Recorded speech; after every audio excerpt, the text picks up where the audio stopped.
We have a really nice 1970 Chevelle. It's like in a mint green. It's got a 350 engine in it. Take a look at this engine. You have, it basically looks like a 300 horse, 350. That's actually a very good all-around engine. Not complicated, good horsepower, not crazy where it's hard to start up in the wintertime or temperamental and stop and go traffic. It's still got very good horsepower and pretty good mileage on it too, versus the big blocks.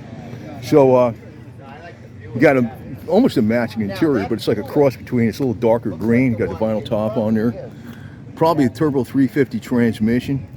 You got the gauge pot underneath here, which is again probably the volts. Looks like the volts, amps, and the oil pressure. So yeah, these cars, if they didn't rust out, like I was mentioning before, they would have been around forever. Most of the cars were sold in the Northeast, and that's where the most population is, in the Northeast, and also the northern Midwest, like Chicago area. That's where all the snow belt is, and all the rest happens because of the stuff they put on the roads, not so much because of the snow, but all the junk they put on the roads, it tosses up and gets in the rocker panels. The salt just sits in there, and that's what does it.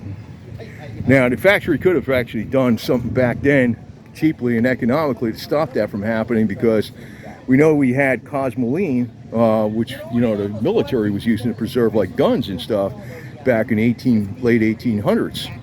And you put some cosmoline in the rocker panels, inside the frame, inside the even in the trunk, on the trunk extensions, frame rails, body mounts, and the lower part of the doors, lower part of the fenders. Even just put some cosmoline, which is dirt cheap, sprayed in there when before the thing was painted, or after. Well, I mean, it just would have been an extra step.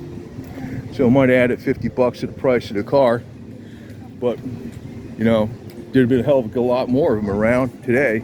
Which they're not in the business to keep preserving cars and making something that lasts forever. That's the main problem, is the rust. And you can make them out of like stainless steel, which would be prohibitively expensive, or maybe aluminum, but a lot of disadvantages. But just putting some simple coating that could stop the rust would have kept these cars around a lot longer. And people back then didn't know this stuff because you didn't have the internet.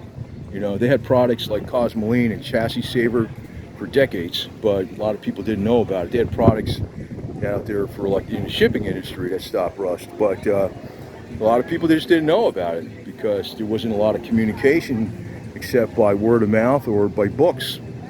And so if somebody didn't tell you about it, you didn't know. But a lot of these cars had like a lot of rust on them in the Northeast, even after being only 5 years old.